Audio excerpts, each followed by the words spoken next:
Lo anunciado, estamos con el abogado de Christopher Acosta, autor del libro Plata como cancha. Roberto Pereira, gracias por estar con nosotros en Nada está dicho. Muy buenas noches, encantado de estar con ustedes, a sus órdenes. Volver a felicitar públicamente al señor César Acuña, ha sido un extraordinario director de marketing, nunca imaginamos que se iban a vender tantos libros, ya fue imprenta la tercera edición, ha revolucionado el mundo de las ventas de un libro y además ha puesto en la exacta dimensión que todos queríamos la historia de su vida. Nadie tenía la curiosidad de saber un poco más allá, ¿no?, de cómo hizo la plata o, otro tema muy interesante, cómo sería la vida de él si no tuviese esa cantidad de dinero. Es brillante el libro, si no lo han leído, de verdad que se los recomiendo, pero más allá de esto que ha pasado con la demanda del señor Acuña, no es nada alentador ver cómo un juez sin ningún criterio ni jurisprudencia sentenció en primera instancia al periodista y a Jerónimo Pimentel, director de la casa editorial. Eso no es nada alentador y las manifestaciones no se han hecho esperar, han venido de todos lados.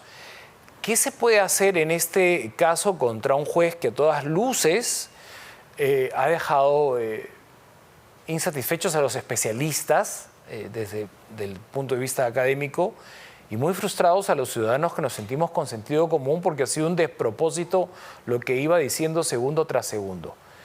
¿Merece una revisión de su proceder dentro de la OCMA? Bueno, desde el punto de vista del cuestionamiento de la sentencia, la única manera que tiene de ser cuestionada y revocada es a través de un recurso de apelación que lo tendría que hacer una sala penal.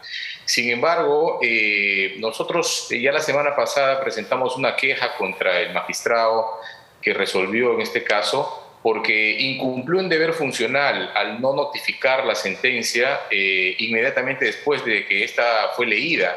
Esa es una obligación que tienen los jueces en la medida en que lo que leen es una sentencia ya oleada y sacramentada, digamos, por decirlo de alguna manera, sino que la notificó casi 24 horas después. Entonces, nosotros ante esa situación presentamos una queja ante el órgano de control de la magistratura, la ODECMA, para ser más exactos, pero luego cuando ya nos notifica la sentencia el día 11, advertimos que esta difería de aquello que había sido leído, es decir, notificó una sentencia distinta a la que había leído, ¿no? Y eso es un hecho absolutamente irregular, porque aquello que se lee tiene que ser ya la sentencia, el fallo definitivo, con todos los requisitos que la ley establece, y por esa razón es que se obliga a que sea notificada de manera inmediata.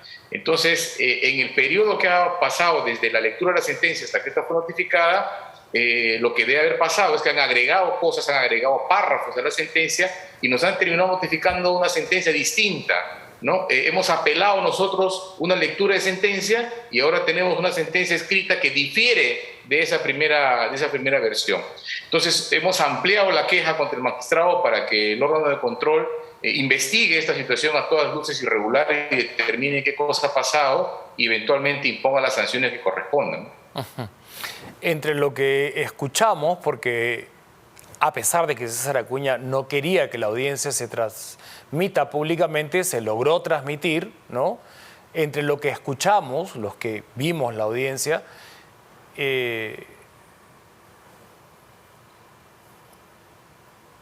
Perfecto. y lo que han recibido posteriormente escrito, hay diferencias. No matices, sino diferencias sustanciales. Sí, han agregado párrafos, sobre todo en la parte vinculada a la reparación civil, se han agregado fundamentos que no fueron leídos, ¿no? O sea, no estoy hablando de palabras o de la omisión de alguna expresión como consecuencia de la lectura, el apuro en la lectura, ¿no?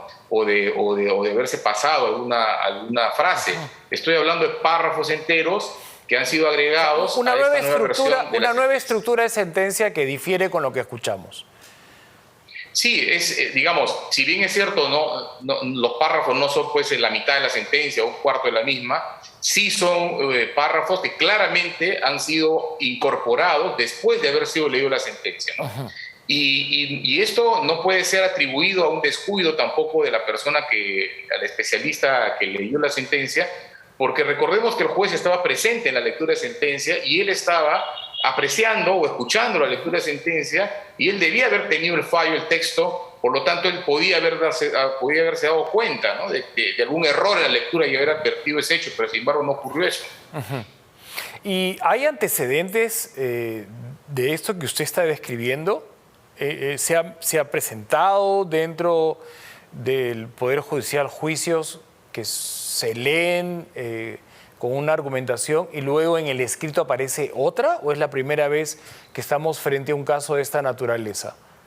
Bueno, esto ocurría hace mucho tiempo, Mauricio, y de hecho un caso que muy notorio y que generó mucha polémica, que precisamente motivó que la Corte Suprema emitiera una sentencia plenaria prohibiendo ese tipo de situaciones, es un caso en el que se leyó una sentencia con una pena y se notificó luego la sentencia con una pena menor, favoreciendo obviamente a la persona. Entonces, para evitar esas situaciones de suspicacia y de inseguridad, ¿no es cierto?, que existen entre la lectura y la notificación de la sentencia, se ha establecido que cuando se lee una sentencia, inmediatamente terminado el acto, se notifica, para que todas las partes tengan certeza de que lo que se ha leído es efectivamente el fallo y tengan la oportunidad de contradecir y fundamentar sus eventuales impugnaciones.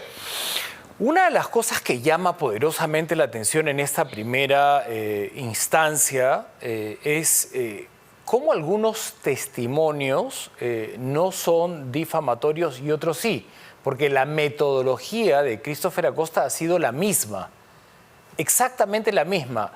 Ha hecho una recopilación de muchas fuentes, familiares, extrabajadores, personas socialmente allegadas a él, y ha citado los testimonios de ellos. Si es la misma metodología, ¿por qué invalida algunas frases y otras las valida? Por ejemplo, se presume que violó a una menor de edad. La mamá lo denuncia. La mamá es entrevistada, aparece en el periódico el testimonio de la mamá, pero luego la mamá se queda callada. Christopher Acosta está haciendo una recopilación de un capítulo de la vida existente de César Acuña. Entonces, ¿por qué el juez, eso es lo que finalmente, aprovechando que usted es abogado, nos ayude a terminar de entender? La metodología de un periodista de trabajo es la misma. Fuentes que te cuentan los capítulos de la vida del personaje en cuestión. Bueno, es inexplicable, Mauricio, por un defecto que tiene la sentencia, que es un defecto de fondo. La sentencia nunca establece cuál libro.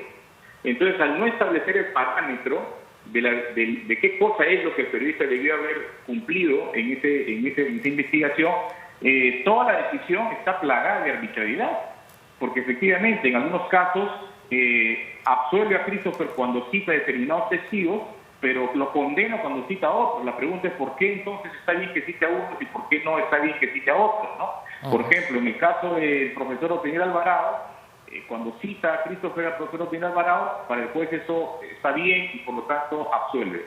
Pero cuando cita a los testigos del SIN, del Servicio de Inteligencia, y a Maquile Pinchi, ahí se considera que no está bien y por tanto lo condena, ¿no? Entonces es una arbitrariedad por todos lados que fluye de esa sentencia, ¿no? Esto desde el punto de vista jurídico se apela, se va a ir a una segunda instancia, y desde el punto de vista político, porque estamos hablando de un político influyente con bancada, ya las consecuencias me parece que se están sintiendo.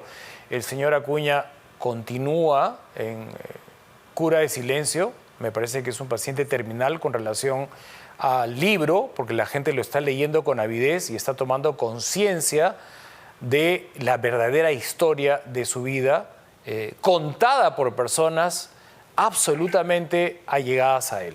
Hay muchas historias que no se incluyen en este libro, ¿no? Que han llegado a oídos de periodistas como en mi caso, ¿no? La inmobiliaria San Andrés de Trujillo tiene decenas de historias vinculadas a César Acuña que las conozco de principio a fin. Así es que en cualquier momento vamos a aumentar los testimonios. Me imagino que habrá una segunda edición. Ojalá sea así. Gracias, señor Roberto Pereira, por ayudarnos a entender este caso que en medio de todo se han cerrado filas porque queremos vivir en un país democrático donde se respete la libertad de expresión. Ese es el propósito de lo que estamos absolutamente todos convencidos, más allá de líneas ideológicas, discrepancias y todo. Da gusto ver cómo se cerraron filas por tener un país donde uno puede expresarse libremente con la debida responsabilidad del personaje en cuestión. Hasta una próxima oportunidad, señor Pereira. Hemos llegado al final del programa. Gracias por su compañía. Hasta mañana.